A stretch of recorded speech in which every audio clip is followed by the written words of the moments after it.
it's a gamble that we're just going to have to take. We'll fire back up when the sun decides that it's summertime and make the best use of everybody that we free up. The gates were about to shut. Parker Schnabel stood on ground that had already cost him $5 million. A mine bleeding cash. Days from being abandoned to the snow. Crews were packing up. The last fuel drums were being counted. And then, a glint in the wash plant changed everything. What looked like one final cleanup became the richest gold strike of Parker's career. Right here in Alaska, in a pit everyone had written off. Within hours, word spread through camp. The shutdown was over. The mine wasn't just alive, it was about to make history. If you want to see exactly how a failing mine turned into Parker's biggest jackpot, stick around. This one's a game changer. Miss this, and you'll miss the strike everyone will be talking about. So hit like and subscribe right now. The wind tore across the Alaskan valley like a living thing, its icy claws raking the steel shells of silent machinery. Excavators, dozers, and haul trucks sat frozen under a thin skin of frost, each one a $1 million monument to failure. Parker stood at the edge of camp, breath steaming in the cold, scanning the claim that had bled him dry. Payroll was overdue. Diesel tanks were nearly empty. Investors were calling daily, not to back him, but to ask when they could cut their losses. The crew, once loud with banter and jokes, now moved in tense silence. He could feel their eyes on him, some pitying, some angry, as they whispered about packing up before the season collapsed entirely. His boots crunched over the frozen gravel as he walked toward a jagged outcrop the survey team had written off months ago. Then he saw it. Not the dull glint of ice, but a metallic shimmer locked in the rock face, catching the pale winter sun as if it wanted to be found. Hours later, still thinking about that glint, Parker dug through an old shipping container at the camp's far edge, a place nobody had bothered with in years. Inside, rotting canvas bags lay in piles, and rusted core samples clinked under his boots. He pried open a sealed wooden crate and found a brittle stack of yellowed survey maps from the 1970s. They were hand-drawn, scrawled over with strange annotations, circles, arrows, and jagged lines like scars. One map stopped him cold. An X had been pressed so hard into the paper it nearly tore through, beside the words, "Too deep for drills of our time," left untouched. He traced the coordinates with his finger and felt his stomach twist. It was barely 50 yards from where they'd stopped digging last season after hitting bedrock. The name on the map read Hank Collar. Parker knew the legend, an old prospector who'd vanished out here with rumors that he'd found something worth dying for. He carried the map straight to Mitch, his foreman. Mitch shook his head before Parker even spoke. "Too dangerous, too late in the season," he said. "The permafrost out there will eat the drill alive. You'll burn through what's left of the diesel just getting started." The crew was split. Veterans who trusted Parker's instincts stayed quiet but firm at his side. Newer hires avoided eye contact, already thinking about which mine might hire them next. That night, Parker spread the map on the mess hall table like a gambler laying down his last hand. The flickering light caught the X as if it were glowing. He didn't give a speech. He didn't plead. He just told them they were going in. By dawn, the decision was no longer a question. It was movement. The loader hauled the drill rig out of camp, treads grinding over ice-thick ground as a wall of black clouds rolled in from the north. The wind bit at their jackets, carrying the metallic taste of snow yet to fall. Radios crackled with short, clipped words. There was no chatter now, only the sound of machines and the low groan of the valley bracing for the storm.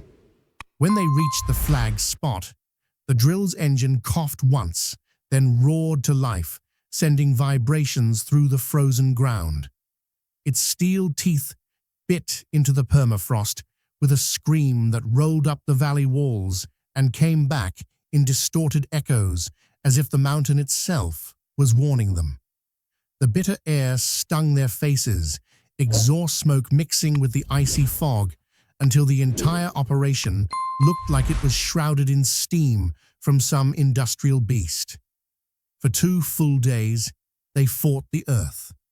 Core after core came up in long, frigid cylinders of gravel, sand, and frozen silt, the kind of barren ground that told miners they were wasting diesel. Parker's shoulders tightened with each disappointing sample.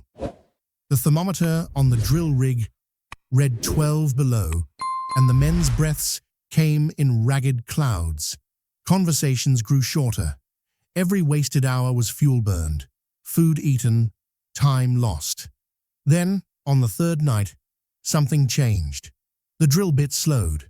The pitch of its grinding dropped, and a strange thunk echoed up through the steel rod. Dull, heavy, as if it had struck something solid and metallic deep underground. The operator shut the rig down, and the sound of silence afterward was almost louder than the drilling had been. They extracted the core under the harsh glare of the floodlights, frost sparkling in the air like shards of glass. Parker's gloves creaked as he lifted the core tube and split it open. Running clean through the stone was a brassy vein, unlike anything he'd seen in this section before. It wasn't the faint dusting of color that made miners squint in hope. It was thick, solid, and ran unbroken from one end to the other like a hidden seam stitched into the earth. They rushed it to the portable assay lab, Parker pacing like a caged animal outside while the machines hummed inside. When the numbers came back, even the lab tech's voice had a tremor. Gold concentration, 3 times higher than the Yukon average.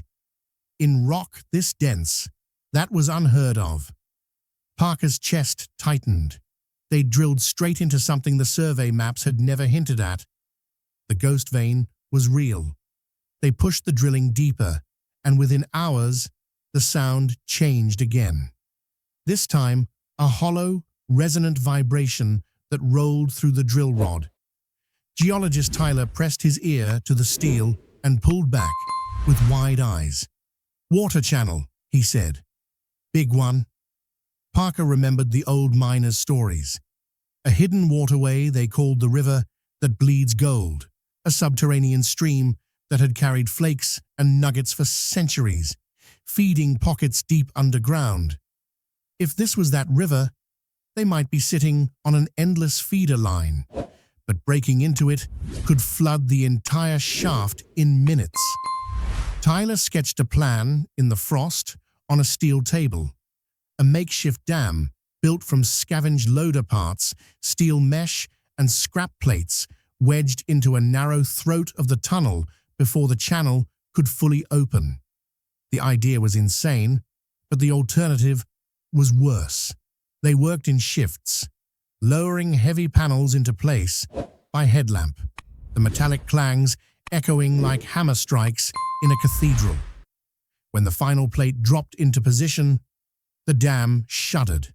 The current on the other side slammed against it with a force that rattled every bolt, the sound like bones clattering in a tin coffin. For a moment, everyone just stood there, listening to the steel groan under the unseen weight of the river. Then Parker called it time to start sluicing. The first buckets of pay dirt from the ghost vein were dumped into the wash plant, the water sluicing over the mats under the glare of halogen lights. Even before the first clean-out, the mats were shimmering, specks and streaks of gold trapped in the riffles, winking under the water. Then came the real shock. From the first tray, Massive nuggets tumbled into the pan, each the size of a thumbnail, their surfaces rough and ancient, glowing like molten embers in the cold night. Hands that had been numb from the cold now shook with adrenaline as the crew kept feeding the plant, hour after hour. The clean-out tray clanged as Parker dumped the final load of the night, and the gold spilled out in a cascade so rich it barely needed washing. When they weighed it, the scales needle swung past the $600,000 mark. In 48 hours, they'd pulled enough to keep the mine alive for another week. It was a miracle haul in the dead of a failing season. But word doesn't stay buried in mining country. By the next night, headlights flickered on the ridgelines, rival miners watching from the shadows, their trucks just silhouettes against the icy stars. They didn't approach, but their presence was a warning. Parker ordered 2 men with radios to patrol the perimeter. The location of the ghost vein was now as guarded as any military base. Out by the shaft, the dam groaned under the weight of the underground river, holding back the kind of force that could end everything in seconds. Then the radios crackled again, not with trespass alerts, but with the voice of their weather spotter in Fairbanks. The satellite data had just come in, swirling patterns of white and blue sweeping down from the Arctic, the wind models screaming numbers no miner wanted to hear. The same storm that had pushed rival crews back into the valleys was now barreling straight for them. 80-mile-per-hour gusts, heavy snow, sub-zero temperatures in hours. The camp's comms buzzed with warnings, but Parker barely glanced at them. His eyes were locked on the sluice trays, the gold still spilling in thick lines, and the knowledge that this could be their last run before the storm shut them down. Each time the dam shuddered under upstream meltwater, the vibration carried through the frozen ground and into the soles of their boots. Tyler stood at the shaft entrance with his jaw clenched, listening to the steel supports groan, then gave Parker a look that said everything. They had hours at best. Inside the mess tent, the crew argued. Some wanted to pull out immediately, save the equipment, save their lives. Others were willing to risk a little longer. Parker cut them off. "We're not leaving until we get another clean-out," he said, his voice sharp enough to freeze the air. And so the camp became a machine. Day and night, the excavators swung in an endless rhythm, buckets of frozen earth slamming into the wash plant. Diesel fumes hung thick under the halogen lights, the engines so hot they glowed red in the darkness. Every clank of metal on rock was a reminder that time was running out. Each hour felt like pulling a card from a deck where half were marked fortune and the other half catastrophe. At 3:14 a.m., catastrophe drew its card. A sound like a thunderclap cracked through the valley, followed by a deep, grinding roar. The tunnel wall had sheared away in an instant, swallowing a parked loader as though the earth had simply decided to reclaim it. A black wall of freezing water surged in, smashing through the first barrier and flooding the shaft floor in seconds. Shouts erupted over the radios. Men scrambled for higher ground, slipping in the slurry of ice and mud. Parker didn't move toward safety.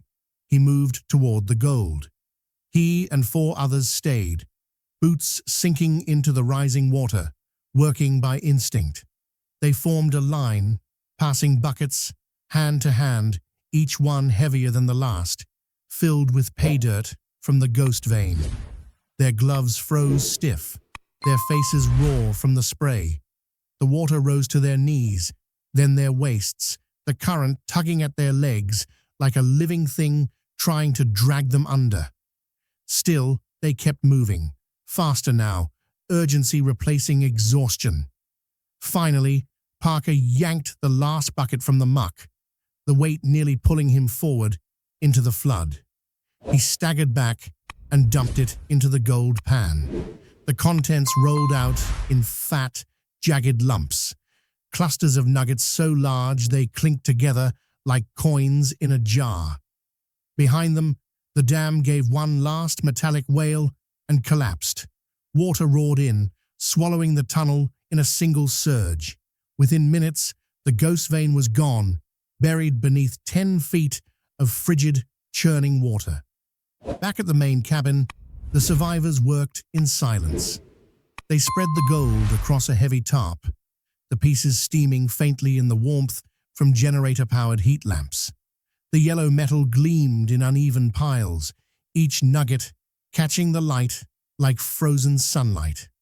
The weight of it pressed on the room in a way nothing else could. The physical proof of survival and of a fortune won on the edge of ruin. When the final scale reading settled, the number glared back in black digits. $3.2 million. Less than a week of work had produced more gold than the mine had managed all last season. Outside, the wind screamed around the cabin walls, snow already starting to pile against the doors, but inside, the mood had shifted. Investors who had been sharpening their knives now flooded Parker's phone with calls. Their tone flipped from doubt to desperation. They wanted in, and they wanted in fast. The mine was no longer a liability, it was a gold story that would echo through the Alaskan camps for years. Parker didn't answer the calls. He just stood at the edge of the tarp, staring down at the gleaming heap. Relief was there in his eyes, but so was something harder. The weight of knowing that the richest part of the ghost vein, the true heart of it, was still down there in the dark, buried under that icy flood, waiting. And the storm outside was only the beginning of what he'd have to fight to get it back. The wind clawed at the camp all night, driving snow into every gap in the walls, rattling the sluice frames like bones. Somewhere out in the black, a metal clang echoed against the ridgeline, too sharp, too deliberate to be the wind. By morning, the weather had sharpened into a biting cold that cut through the valley like a blade. Parker's drone pilot, scanning the ridges to track the storm's reach, caught something else instead. A sliver of canvas, glinting pale under the low sun. A zoom revealed a makeshift camp just beyond his claim boundary. Two unmarked trucks, caked in ice, sat half-hidden behind a screen of spruce. Between them, a portable drill stood like a sentry, its auger pointed straight at the earth, as though listening for the same gold heartbeat Parker had followed here. Over the next week, as Parker's crew fought to keep the mine functional in sub-zero conditions, more equipment began to appear, always under tarps, hauled in at night. Someone had been watching.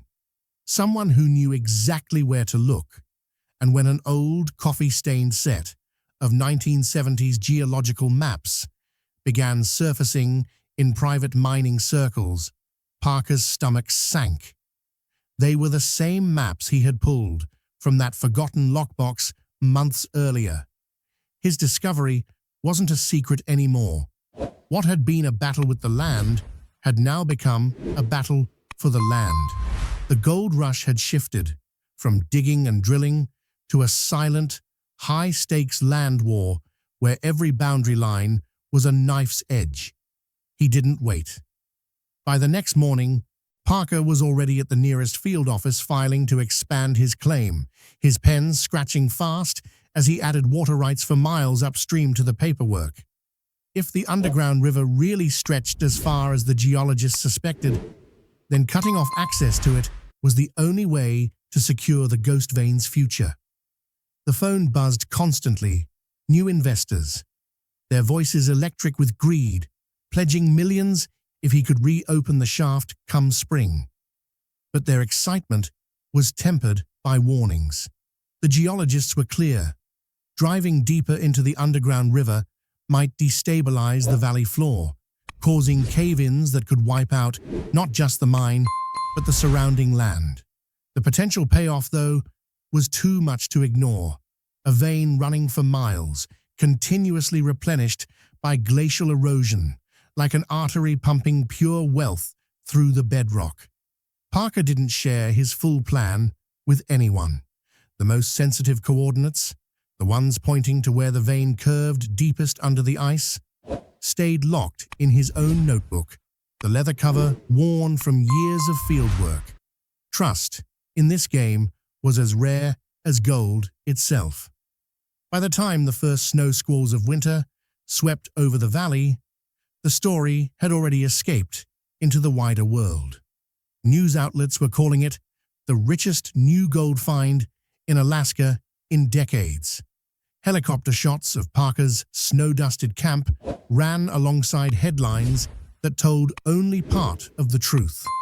$5 million mine becomes $50 million discovery.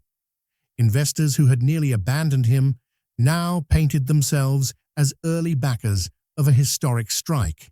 But in the shadows of that publicity came something stranger, a resurfacing of old prospector journals.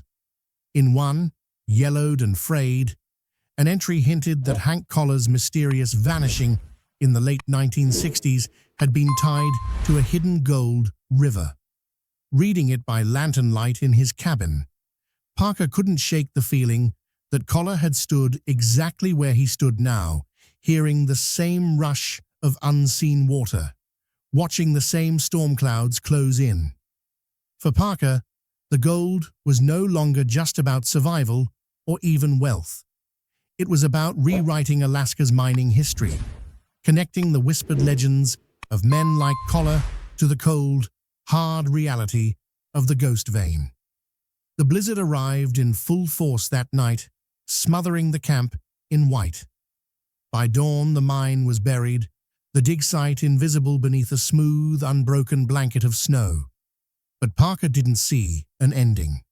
To him, the season's close was just the first chapter. Beneath that frozen crust, the river still flowed, carrying its cargo of flakes and nuggets toward the place where he would be waiting come spring. Deeper, hungrier, and more determined than ever. And that's how a mine on the brink of shutdown turned into Parker's richest discovery in Alaska. If this strike proves anything, it's that fortune favors the bold, and you never walk away until the last bucket's run. If you felt that rush, hit that like button.